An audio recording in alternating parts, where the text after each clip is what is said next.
नमस्कार साथियों, निश्चय एकेडमी के इस डिजिटल प्लेटफॉर्म पर आप सभी का स्वागत है। आज के इस वीडियो में 14 और 15 नवंबर का जितना भी महत्वपूर्ण हमारा मध्य प्रदेश का करंट अफेयर्स बन सकता है उसको हम डिस्कस यहाँ पर करेंगे। कुछ बच्चे यहाँ पर सोच रहे होंगे कि सर कल 14 नवंबर का वीडियो नहीं आया था क्या? तो 14 नवंबर के दिन भी यानी कि कल संडे था तो उस दिन भी हमारा वीडियो आया था, लेकिन उस दिन जो है हमने पूरे वीक का यानी कि जो पिछला हमारा वीक गया है उसका जितना भी हमने एमपी का करंट अफेयर्स पढ़ा था वह हमने कल के वीडियो में डिस्कस किया था। तो वह वीडियो भी आपने नहीं देखा हो तो उसे भी जरूर देखिएगा, क्योंकि उसमें पूरे वीक का मध्य प्रदेश का करंट अफेयर्स आपका कवर कराया गया है। तो चलिए शुरुआत करते हैं आज के इस वीडियो की। और सबसे पहले यहाँ पर आपको बता देते हैं हमारा सेशन किस प्रकार से रहेगा। तो सबसे पहले आज का जो मध्य प्रदेश का करंट अफेयर्स है उसको यहाँ पर हम डिस्कस करेंगे। उसके बाद एमपी करंट का जो पंच नाम से हमारे द्वारा सीरीज स्टार्ट की गई है उसके अंतर्गत जनवरी से लगाकर अक्टूबर माह तक का जितना भी महत्वपूर्ण हमारा एमपी का करंट अफेयर्स बन सकता है उसको डिस्कस करेंगे। उसके बाद एमपी स्पेशल टॉपिक के अंतर्गत एमपी जीके का एक नया टॉपिक यहाँ पर हम डिस्कस करेंगे। और सबसे लास्ट में शनिवार के दिन हमारा जो वीडियो आया था उसका जो है हम एक बार क्विक रिवीजन करेंगे, यानी कि उसमें जो हमने करंट अफेयर्स पढ़ा था उसका रिवीजन करेंगे। और सबसे लास्ट में शनिवार के दिन आपसे जो क्वेश्चन पूछा गया था उसका आंसर बताया जाएगा और एक नया क्वेश्चन यहाँ पर पूछा जाएगा जिसका जवाब आप सभी को हमें कमेंट करके बताना होगा। तो इस प्रकार से हमारा आज का पूरा सेशन रहेगा। तो चलिए शुरुआत करते हैं आज के इस वीडियो की। और सबसे पहले आज का मध्य प्रदेश का करंट अफेयर्स यहाँ पर डिस्कस कर लेते हैं। तो पहला क्वेश्चन है और बहुत ही इंपॉर्टेंट क्वेश्चन यहाँ पर है कि देश की पहली गाय आधारित कामधेनु पीठ मध्य प्रदेश के किस विश्वविद्यालय में स्थापित की जाएगी? चार ऑप्शन है सागर यूनिवर्सिटी, भोज ओपन यूनिवर्सिटी, देवी अहिल्या विश्वविद्यालय या आरजीपीवी यानी कि राजीव गांधी प्रौद्योगिकी विश्वविद्यालय। तो इसका आपका जो राइट आंसर बनता है वो बनता है आपका ऑप्शन है सागर यूनिवर्सिटी या डॉक्टर हरि सिंह गौर विश्वविद्यालय में देश की पहली गाय आधारित कामधेनु पीठ जो है आपकी स्थापित की जाएगी। तो सीधा सीधा क्वेश्चन आएगा, क्योंकि देश की पहली कामधेनु पीठ मध्य प्रदेश के किसी विश्वविद्यालय में आपकी स्थापित हो रही है, तो यह क्वेश्चन हमारे लिए इंपॉर्टेंट बनता है। चलिए देख लेते हैं इससे जुड़ी कुछ महत्वपूर्ण जानकारी। तो इसके लिए यानी कि कामधेनु पीठ के लिए केंद्र सरकार और सेंट्रल यूनिवर्सिटी यानी कि जो डॉक्टर हरि सिंह गौर विश्वविद्यालय है एक केंद्रीय विश्वविद्यालय है, तो इन दोनों के बीच जो है आपका शुक्रवार को एक एमओयू आपका जो है इन दोनों के बीच में साइन हुआ है या एक प्रकार का समझौता इन दोनों के बीच हुआ है। इस तरह का एमओयू यानी कि कामधेनु पीठ के लिए एमओयू करने वाली देश की पहली यूनिवर्सिटी कौन बन गई है? तो वह हमारी सागर यूनिवर्सिटी बन गई है। भारत सरकार ने यूनिवर्सिटी के साथ कामधेनु पीठ के लिए एक एमओयू आपका किया है। इसके तहत यानी कि यह जो कामधेनु पीठ आपकी स्थापित होगी इसके तहत गाय आधारित नीति, गाय के संरक्षण और संवर्धन पर जो है आपके रिसर्च भी होंगे। साथ ही डॉक्टर गौर यूनिवर्सिटी में देश की पहली गाय आधारित कामधेनु पीठ आपकी स्थापित की जाएगी। तो यह थी इससे जुड़ी कुछ महत्वपूर्ण जानकारी जो कि कहीं ना कहीं एग्जाम में आपके लिए इंपॉर्टेंट बन सकती है। चलिए यहाँ पर बात आई है सागर यूनिवर्सिटी की, तो इससे जुड़ी कुछ महत्वपूर्ण जानकारी यहाँ पर आपको बता देते हैं। अगर आपसे पूछा जाए कि सागर यूनिवर्सिटी की स्थापना कब होती है तो 1946 में इसकी स्थापना होती है। हमारे मध्य प्रदेश की पहला पहला विश्वविद्यालय कौन सा है या पहली यूनिवर्सिटी कौन सी है? तो सागर यूनिवर्सिटी, जिसे डॉक्टर हरि सिंह गौर विश्वविद्यालय के नाम से भी आपका जाना जाता है। वही दूसरा क्वेश्चन यहाँ पर बनेगा कि मध्य प्रदेश की पहली मध्य प्रदेश का पहला केंद्रीय विश्वविद्यालय या सेंट्रल यूनिवर्सिटी कौन सी है? तो वह भी आपके सागर यूनिवर्सिटी है। तो इससे जुड़े दो क्वेश्चन हमें यहाँ पर याद रखने हैं। चलिए देखते हैं यहाँ पर हमारा अगला क्वेश्चन जो कि गायों से ही संबंधित आपका यहाँ पर है। तो क्वेश्चन है कि भोपाल में महिला पशु चिकित्सकों का अखिल भारतीय शक्ति सम्मेलन का उद्घाटन किसने किया है? तो हाल ही में जो मध्य प्रदेश का भोपाल है वहां पर महिला पशु चिकित्सकों के लिए अखिल भारतीय शक्ति सम्मेलन का जो है आपका उद्घाटन हुआ है। तो यहाँ पर क्वेश्चन बनता है कि यह जो उद्घाटन है या इस सम्मेलन का शुभारंभ किसके द्वारा किया गया?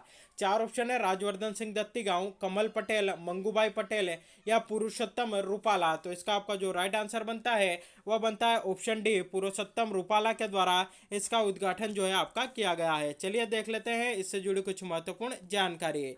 तो भारत के आज़ादी के 75वें अमृत महोत्सव के तहत इंडियन वेटेरिनरी एसोसिएशन के महिला प्रकोष्ठ द्वारा मध्य प्रदेश की राजधानी भोपाल में महिला पशु चिकित्सकों का अखिल भारतीय शक्ति सम्मेलन आपका आयोजन किया जा रहा है। तो सीधा सीधा क्वेश्चन आएगा कि जो महिला पशु चिकित्सक है उनका अखिल भारतीय शक्ति सम्मेलन आपका कहाँ पर आयोजित हुआ, भोपाल में आयोजित हुआ। और इसका जो उद्घाटन है किसके द्वारा किया गया, तो जो केंद्रीय मंत्री है, जो कि केंद्र में आपके मत्स्य पशुपालन एवं डेयरी मामलों से जुड़े जो केंद्रीय मंत्री है जिनका नाम है पुरुषोत्तम रूपाला, उनके द्वारा जो है इसका उद्घाटन किया गया है। तो देखिए इस सम्मेलन से संबंधित भी आ सकता है कि कहाँ पर आयोजित हुआ या किसके द्वारा उद्घाटन किया गया, क्योंकि यह जो है केंद्रीय मंत्री के द्वारा इसका उद्घाटन किया गया, इसलिए यह जो सम्मेलन है हमारे लिए इंपॉर्टेंट बनता है। चलिए यहाँ पर 3 ऑप्शन आपको और दिख रहे होंगे, तो यह भी कोई ना कोई मंत्री है हमारे मध्य प्रदेश सरकार में वर्तमान में, तो इनसे जुड़ी भी जानकारी आप यहाँ पर देख लीजिए। अगर आपसे पूछा जाए कि राजवर्धन सिंह दत्तीगांव वर्तमान में क्या है, तो ये वर्तमान में मध्य प्रदेश के औद्योगिक मंत्री है। तो अगर आपसे पूछा जाए कि औद्योगिक जो हमारा विभाग है, औद्योगिक विभाग है जो मध्य प्रदेश सरकार का, उसके मंत्री कौन है वर्तमान में, तो आपके राजवर्धन सिंह दत्तीगांव। वहीं कमल पटेल का आपसे पूछा जाए, तो अगर पूछा जाए कि वर्तमान में मध्य प्रदेश के जो कृषि मंत्री है आपके कौन है, तो वर्तमान में मध्य प्रदेश के जो आपके कृषि मंत्री है उनका नाम है आपका कमल पटेल है। वहीं अगला क्वेश्चन बनेगा कि वर्तमान में मध्य प्रदेश के आपके पशुपालन मंत्री कौन है, तो उनका नाम है आपका यहाँ पर मंगू भाई। पशुपालन मंत्री की बात यहाँ पर हम करेंगे तो प्रेम सिंह पटेल जो है वर्तमान में आपके पशुपालन मंत्री है, और मंगू भाई पटेल इनकी बात करें तो ये वर्तमान में आपके राज्यपाल है। तो इस प्रकार मध्य प्रदेश के औद्योगिक मंत्री कौन है, राजवर्धन सिंह दत्तीगांव। कमल पटेल क्या है, तो वर्तमान में कृषि मंत्री है। मंगू भाई पटेल वर्तमान में राज्यपाल है। और पशुपालन मंत्री अगर आपसे पूछ लिया जाए तो वर्तमान में प्रेम सिंह जी पटेल जो है वर्तमान में मध्य प्रदेश के पशुपालन मंत्री है। तो यह थी मंत्रियों से जुड़ी हुई कुछ महत्वपूर्ण जानकारी है। चलिए कहीं ना कहीं यहाँ पर जो है पशुओं की बात आई है, तो मध्य प्रदेश में पशुओं से संबंधित कुछ इंपॉर्टेंट फैक्ट आप यहाँ पर देख लीजिए। अगर यहाँ पर आपसे पूछा जाए कि मध्य प्रदेश में राष्ट्रीय कामधेनु ब्रीडिंग सेंटर किस जिले में स्थित है, तो ये आपका होशंगाबाद जिले में स्थित है। अगर आपसे जगह पूछ ली जाए तो किरतपुर, इटारसी, होशंगाबाद में मध्य प्रदेश में राष्ट्रीय कामधेनु ब्रीडिंग सेंटर जो है आपका स्थित है। अगला क्वेश्चन यहाँ पर बनेगा कि मध्य प्रदेश में गोपालन एवं संवर्धन बोर्ड का गठन आपका कब किया गया, तो मध्य प्रदेश में 19 अक्टूबर 2004 को, मध्य प्रदेश में 19 अक्टूबर 2004 को गोपालन एवं संवर्धन बोर्ड का जो है आपका गठन यहाँ पर किया जाता है। अगला क्वेश्चन यहाँ पर बनेगा कि animal surrogacy lab Madhya Pradesh के किस जिले में स्थित है या मध्य प्रदेश के किस शहर में स्थित है, तो ये आपके मध्य प्रदेश के भोपाल में स्थित है। अगला क्वेश्चन यहाँ पर बनता है कि मध्य प्रदेश में राज्य पशुधन एवं कुक्कुट विकास निगम की स्थापना आपकी कब होती है, तो मध्य प्रदेश में 19 नवंबर 1982 को राज्य पशुधन एवं कुक्कुट विकास निगम की आपकी स्थापना होती है। पशुपालन मंत्री यहाँ पर मैंने आपको बता दिया है प्रेम सिंह पटेल वर्तमान में मध्य प्रदेश के पशुपालन मंत्री है। साथ ही यहाँ पर अगला क्वेश्चन बनेगा कि गो कैबिनेट है जो कि आपकी गायों से ही संबंधित होती है, गो कैबिनेट स्थापित करने वाला देश का पहला राज्य कौन सा बना है, तो वह जो है हमारा मध्य प्रदेश ही बना है। और साथ ही में जो है आपका गांव शेष भी, यानी कि गायों के लिए जो उपकर था गांव शेष जिसे कहा जाता है, तो गांव शेष या काऊ शेष लगाने वाला देश का पहला राज्य कौन सा है, तो वो आपका उत्तर प्रदेश है। साथ ही देखिए इलाहाबाद हाई कोर्ट के द्वारा कुछ दिनों पहले ही जो है आपका यह सुझाव दिया गया था, यह सलाह दी गई थी कि गाय को जो है आपका राष्ट्रीय पशु बना दिया जाए। तो देखिए उनके द्वारा सुझाव दिया गया था, सुझाव मानना न मानना केंद्र सरकार के हाथ में आपका है, उनके द्वारा जो है सुझाव दिया गया था। तो हो सकता है सुझाव से संबंधित भी क्वेश्चन एग्जाम में आपको देखने को मिल सके। तो यह थी इससे जुड़ी कुछ महत्वपूर्ण जानकारी है। चलिए अगला क्वेश्चन देखते हैं यहाँ पर कि आगामी स्वच्छता सर्वेक्षण ग्रामीण 2021 के लिए मध्य प्रदेश से किसे ब्रांड एम्बेसडर आपका बनाया गया है। 4 ऑप्शन यहाँ पर है, जानकी मीना, सारिका गारू, मुस्कान किरार या इनमें से कोई नहीं। तो राइट आंसर आपका बनता है ऑप्शन ए जो है आपका यहाँ पर राइट आंसर बनेगा। जानकी मीना को आगामी स्वच्छता सर्वेक्षण ग्रामीण 2021 के लिए इनको जो है मध्य प्रदेश से ब्रांड एम्बेसडर आपका बनाया गया है। तो ग्रामीण क्षेत्र की जो स्वयं सहायता समूह होते हैं उनकी महिलाएं श्रीमती जानकी मीना, उनको जो है इस ग्रामीण स्वच्छता सर्वेक्षण 2021 के लिए आपका ब्रांड एम्बेसडर चुना गया है। चलिए मध्य प्रदेश में कुछ और ब्रांड एम्बेसडर है जहाँ से कि क्वेश्चन आपके एग्जाम में आते हैं, वह भी यहाँ पर आपको बता देते हैं। तो अगर आपसे पूछा जाए कि मध्य प्रदेश में बेटी बचाओ बेटी पढ़ाओ की जो ब्रांड एम्बेसडर है किसे बनाया गया, तो यह बनाया गया मेघा परमार। और इनका संबंध किस जिले से है, तो मध्य प्रदेश के सीहोर जिले से आपके संबंधित है।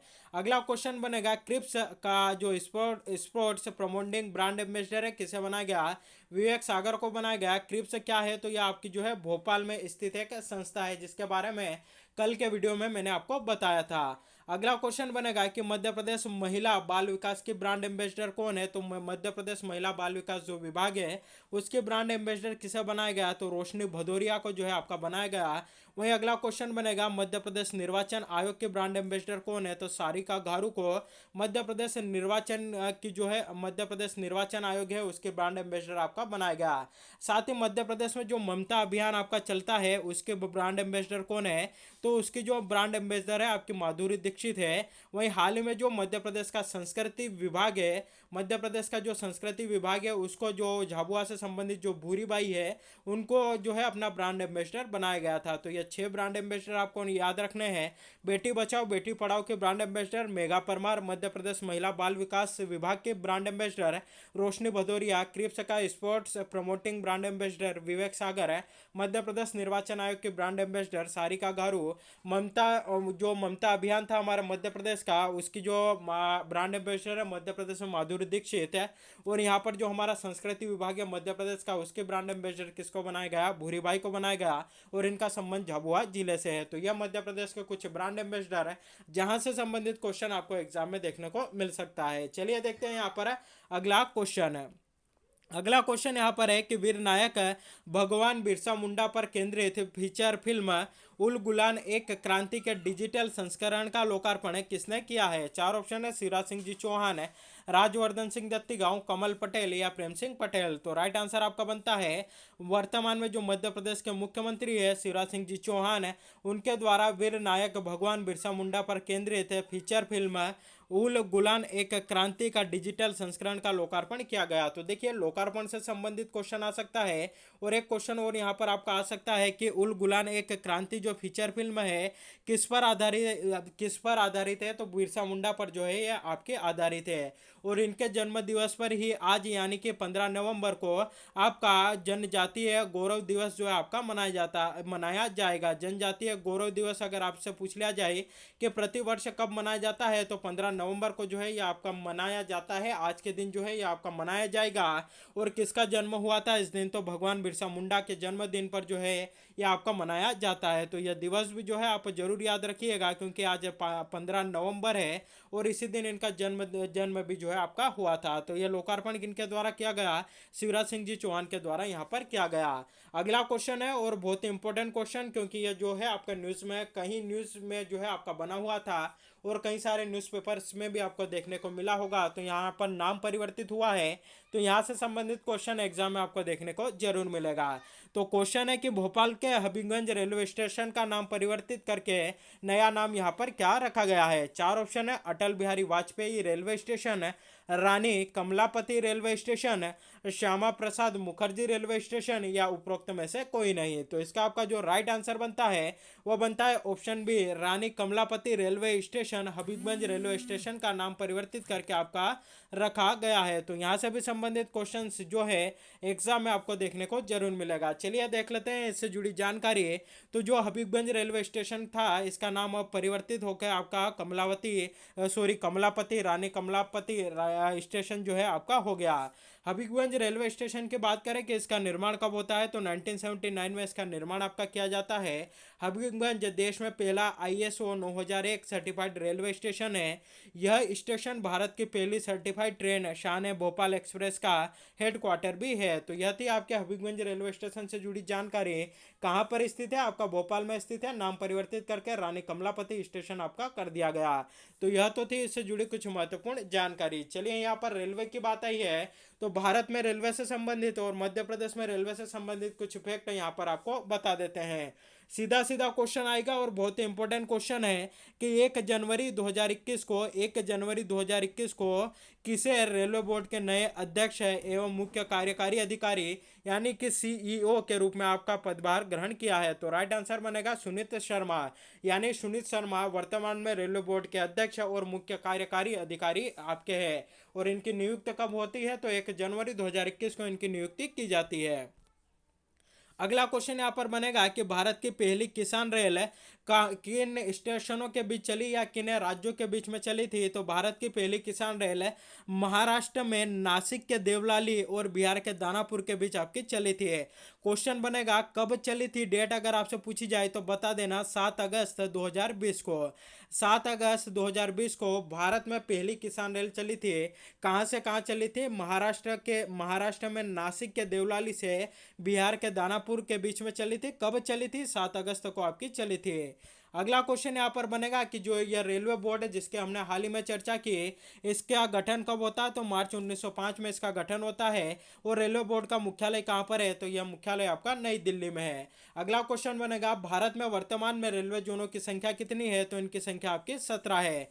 तो हो सकता है यहाँ से भी संबंधित क्वेश्चन आपका क्वेश्चन एग्जाम में पूछ लिया जाए। वहीं अगर आपसे पूछा जाए कि भारत में सबसे पहले ट्रेन जो है आपकी कब चली थी? तो यह जो है 1853 में आपकी चली थी। जो यह जो है 34 किलोमीटर चली थी, मुंबई से थाने के बीच में चली थी। और कि उस समय भारत का जो है आपका गवर्नर जनरल कौन था? तो लॉर्ड डेहलोजी जो है उस समय भारत का गवर्नर जनरल आपका हुआ करता था। उसे ही भारत में रेलवे का जनक भी आपका कहा जाता है। और लॉर्ड डेहलोजी जो है अपनी हड़प नीति के कारण भी जो है आपका जाना जाता है इतिहास में। तो यह थी इससे जुड़े कुछ महत्वपूर्ण जानकारी है। अगला क्वेश्चन यह भी हमारे मध्य प्रदेश के करंट अफेयर से ही संबंधित है। यह है कि मध्य प्रदेश के किस जिले की आदिवासी महिलाओं ने कोदो कुटकी के कई उत्पाद तैयार कर भारतीय ब्रांड के नाम से बाजार में उतारा है? चार ऑप्शन है, झाबुआ, धार, रतलाम या डिंडोरी। तो राइट आंसर आपका बनता है जो डिंडोरी जिले की जो आदिवासी महिलाएं हैं उन्होंने कोदो कुटकी के कई उत्पाद तैयार कर भारतीय ब्रांड के नाम से बाजार में उतारा है। यानी कि अगर आपको कहीं भारतीय ब्रांड दिखता है तो इसका मतलब यह समझना है कि यह जो इस प्रकार के जो उत्पाद है या इस ब्रांड के जो उत्पाद है उनको डिंडोरी जिले की जो आदिवासी महिलाएं हैं उनके द्वारा यहाँ पर तैयार किया गया है। और यह जो है कोदो कुटकी से आपके कई प्रकार के उत्पाद इनके द्वारा बनाए गए हैं। चलिए देख लेते हैं इससे जुड़ी जानकारी। तो कहाँ की महिलाओं ने यह उत्पाद तैयार कर बाजार में उतारा है? तो जो डिंडोरी जिले की महिलाएं हैं उनके द्वारा इस प्रकार का कार्य आपका किया गया है। और किस नाम से जाने जाएंगे? तो भारतीय ब्रांड के नाम से आपके जाने जाएंगे। वहीं जिले के 41 गांव की बेगा जनजाति की महिलाओं ने कोदो कुटकी की खेती भी जो है आपकी शुरू यहाँ पर कर दी है। करीब 1500 महिलाओं ने प्रयोग के तौर पर 700 एकड़ जमीन पर कोदो कुटकी की खेती करना शुरू आपका कर दिया गया है। तो देखिए यह तो आपका हो गया क्वेश्चन, यह तो करंट से अगर पूछ गया, ये करंट से आपका संबंधित हो गया। लेकिन अगर आप एमपीपीएससी की मेन से लिखते हैं या अगर आप कॉलेज की भी पढ़ाई करते हैं और वहाँ पर अगर आपका एक टॉपिक आता है महिला सशक्तिकरण है, महिला सशक्तिकरण, तो उसमें इसका उदाहरण आप आसानी से दे सकते हैं कि जो डिंडोरी जिले की जो महिलाएं हैं उनके द्वारा इस प्रकार का कार्य किया गया। इतनी महिलाओं ने यानी कि 1500 महिलाओं ने प्रयोग के तौर पर 7 एकड़ जमीन पर कोदू कुटकी की खेती करना जो है आपकी शुरू कर दी है। और इन्होंने जो है भारतीय ब्रांड के नाम से आपका जो है इन्होंने उत्पाद भी यहाँ पर उतारे हैं। तो कहीं ना कहीं यह जो है महिला सशक्तिकरण को जो है आपका बढ़ावा दे रहा है। और जो आपके सामूहिक समूह होते हैं जो कि महिलाओं से संबंधित होते हैं उसको बढ़ावा दिया जा रहा है। तो इस प्रकार का उदाहरण भी जो है आप अपनी एग्जाम्स के आंसर कॉपी में अगर लिखेंगे तो जो सामने एग्जामिनर होगा उस पर भी जो है आपका बहुत ही इफेक्ट यहाँ पर पड़ेगा। सॉरी। चलिए यहाँ पर बात आई है डिंडोरी जिले की, तो इससे जुड़ी कुछ महत्वपूर्ण जानकारी देख लीजिए। अगर आपसे पूछा जाए कि जो जीवाश्म राष्ट्रीय उद्यान है जो कि आपका मध्य प्रदेश का सबसे छोटा राष्ट्रीय उद्यान है, किस जिले में स्थित है? आपका डिंडोरी जिले में स्थित है। अगला क्वेश्चन बनेगा डिंडोरी जिले का गठन कब किया गया? 1998 में इसका गठन होता है। किस जिले से अलग होकर बना? तो यह जो है आपका मंडला जिले से अलग होकर बना। वहीं अगर पूछा जाए कि मध्य प्रदेश में 2011 की जनगणना के अनुसार सबसे कम जनसंख्या घनत्व घनत्व किसका है, तो आपका डिंडोरी जिले का है।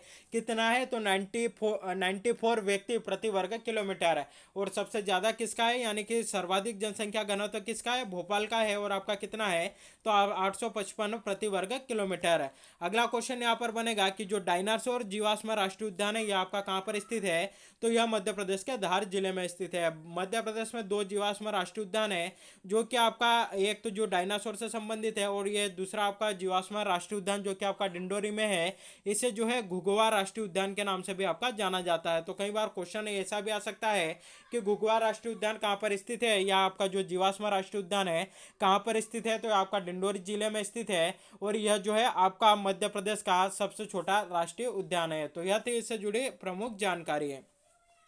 अगला क्वेश्चन यहाँ पर है, नंद कुमार द्वारा लिखित Hinduism in the changing time का विमोचन किसने किया है। यह जो पुस्तक है किसके द्वारा लिखी गई, नंद कुमार इनके द्वारा लिखी गई। और इसका जो विमोचन है किसके द्वारा किया गया, तो शिवराज सिंह जी चौहान है, जो कि वर्तमान में मध्य प्रदेश के मुख्यमंत्री है, उनके द्वारा यह जो है इसका विमोचन आपका किया गया। तो साथियों, यह था हमारा आज का मध्य प्रदेश का करंट अफेयर्स है।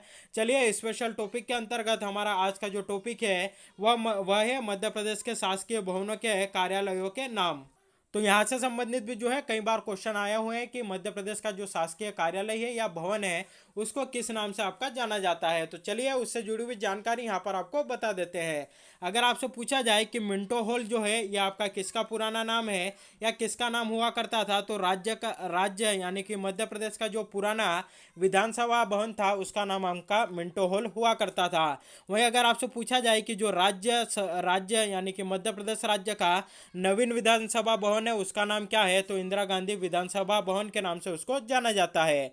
अगला क्वेश्चन यहाँ पर बनेगा कि जो राज्य सचिवालय है उसको किस नाम से जाना जाता है, वल्लभ भवन के नाम से आपका जाना जाता है।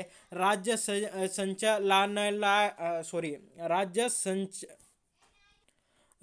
संचालनालय जो है इसको जो है आपका सतपुड़ा भवन के नाम से जाना जाता है। देखिए ये वर्ड ही ऐसा है कि शुरुआत में इसको पढ़ते हैं तो अटक जाते हैं, और 2 से 3 बार भी अगर इसको पढ़े तो एक बार में जो है इसका फ्लो यहाँ पर नहीं आ पाता है। अगला क्वेश्चन बनेगा कि जो राज्य का विद्युत मंडल है या जो शक्ति भवन के नाम से किसको जाना जाता है, तो राज्य का जो विद्युत मंडल का जो भवन है उसको शक्ति भवन के नाम से जाना जाता है। मध्य प्रदेश विद्युत नियामक आयोग को ऊर्जा भवन के नाम से जाना जाता है। राज्य का जो मानवाधिकार भवन है इसको पर्यावास भवन के नाम से जाना जाता है। और मध्य प्रदेश का पाठ्य पुस्तक निगम है इसको पुस्तक भवन के नाम से आपका जाना जाता है।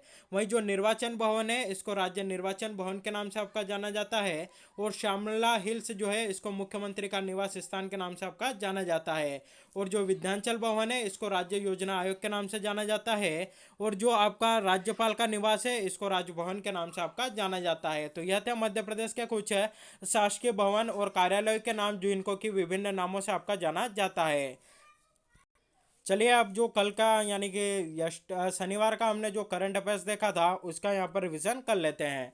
तो पहला क्वेश्चन देखा था कि निम्नलिखित में से भारत सरकार की किन योजनाओं के क्रियान्वयन में मध्य प्रदेश पहले स्थान पर है। 4 ऑप्शन है, एनीमिया मुक्त भारत, आयुष्मान भारत योजना, प्रधानमंत्री मातृ वंदना योजना या उपरोक्त सभी। तो इसका आपका जो राइट आंसर बनता है वह बनता है उपरोक्त सभी योजनाओं के क्रियान्वयन में हमारा जो मध्य प्रदेश है पहले स्थान पर आपका है। अगला क्वेश्चन है, विवेक सागर को जूनियर हॉकी विश्व कप में भारतीय टीम की कमान दी गई है, इनका संबंध मध्य प्रदेश के किस जिले से है। तो यह जो है मध्य प्रदेश के होशंगाबाद जिले से आपके बिलोंग करते हैं। अगला क्वेश्चन बनेगा, मध्य प्रदेश कुटीर एवं ग्रामोद्योग विभाग के प्रबंध संचालक श्रीमती अनुभा श्रीवास्तव ने स्पेशल हैंडलूम एक्सपो 2021 की शुरुआत भारत के किस राज्य में की है। तो इनके द्वारा इसकी जो शुरुआत है भारत के छत्तीसगढ़ राज्य में आपके द्वारा की गई। चलिए जो हमने शनिवार को आपसे प्रश्न पूछा था वह था कि सचिन तेंदुलकर ने दुनिया का पहला दोहरा शतक मध्य प्रदेश के किस स्टेडियम में लगाया है। 4 ऑप्शन थे आपके सामने, कैप्टन रूप Singh stadium, Nehru stadium, Holkar cricket stadium या ग्वालियर अंतर्राष्ट्रीय क्रिकेट स्टेडियम। तो इसका आपका जो राइट आंसर बनता है वह बनता है ऑप्शन है, कैप्टन रूप सिंह स्टेडियम में सचिन तेंदुलकर ने दुनिया का पहला दोहरा शतक जो है आपका लगाया था। इसका जो सबसे अच्छा आंसर है नीतू सिंह और राज कुशवाहा, इन दोनों के द्वारा जो है यहाँ पर दिया गया है। नीतू सिंह ने यहाँ पर बताया है कि सचिन तेंदुलकर ने कैप्टन रूप सिंह स्टेडियम में अपना जो है पहला या दुनिया का पहला दोहरा शतक लगाया था, कब लगाया था? 24 फरवरी 2010 को जो है इनके द्वारा लगाया गया था। और यह जो मैच है किन किन के बीच में हुआ था? इंडिया और दक्षिण अफ्रीका के बीच में आपका हुआ था।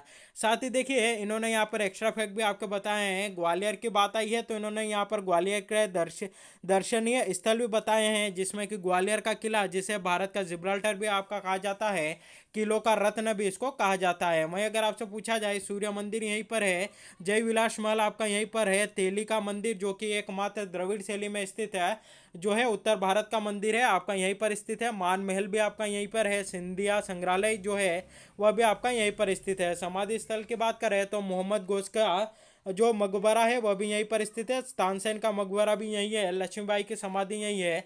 झलकारी बाई जो कि लक्ष्मीबाई की अंगरक्षिका थी, उनकी भी समाधि यहीं है। और महान व्यक्ति की बात करें तो अटल बिहारी वाजपेयी जो कि भारत के 3 बार प्रधानमंत्री रहे हैं, उनका भी जो जन्म है आपका यहीं पर यानी कि ग्वालियर में हुआ था। कब हुआ था? तो इनका जन्म आपका 25 दिसंबर है 1924 में जो है इनका आपका जन्म हुआ था। राजमाता विजयराजे सिंधिया हवाई अड्डा जो कि मध्य प्रदेश का सैन्य हवाई अड्डा है, कहाँ पर स्थित है? आपका ग्वालियर में स्थित है। तो यह थी ग्वालियर से जुड़ी आपकी कुछ महत्वपूर्ण जानकारी। साथ ही जो रानी लक्ष्मीबाई फिजिकल एजुकेशन जो विश्वविद्यालय है, जो कि आपका एशिया का पहला शारीरिक प्रशिक्षण विश्वविद्यालय है, वह कहाँ पर स्थित है? वह भी आपका ग्वालियर में स्थित है। राजा मानसिंह तोमर जो संगीत विश्वविद्यालय है, वह भी आपका ग्वालियर में स्थित है। तो यह ग्वालियर से जुड़ी कुछ प्रमुख जानकारियां यहाँ पर आपको बता दे। तो यह था हमारा कल का प्रश्न। चलिए आज का प्रश्न यहाँ पर देख लीजिए, जिसका जवाब आप सभी को हमें कमेंट करके बताना है। क्वेश्चन है, निम्नलिखित में से कौन सी जगह यूनेस्को की विश्व धरोहर में नहीं है? 4 ऑप्शन है, खजुराहो के स्मारक, भीमबेटका के पत्थर स्लेटर है, सांची के बुद्धिस्ट स्मारक है, या विदिशा के उदयगिरी की गुफा है। तो आपको यहाँ पर राइट आंसर बताना है कि निम्नलिखित में से कौन सी जगह या कौन सा शहर यूनेस्को की विश्व धरोहर में आपका नहीं है। तो जो भी राइट आंसर हो आप सभी हमें जो है कमेंट करके जरूर बताइएगा। तो साथियों यह था हमारा आज का करंट अफेयर्स का सेशन कैसा लगा कमेंट करके जरूर बताइएगा। साथ ही वीडियो को अधिक से अधिक लोगों तक शेयर करिएगा, वीडियो को लाइक करिएगा, और इसी प्रकार के वीडियो अगर आप डेली चाहते हैं तो चैनल को सब्सक्राइब भी जरूर करिएगा और बेल नोटिफिकेशन ऑन करके रखिएगा, ताकि जब भी वीडियो अपलोड हो आप तक नोटिफिकेशन इसकी आ जाए। तो आज के लिए बस इतना ही। Thank you very much. मिलते हैं अगले वीडियो में।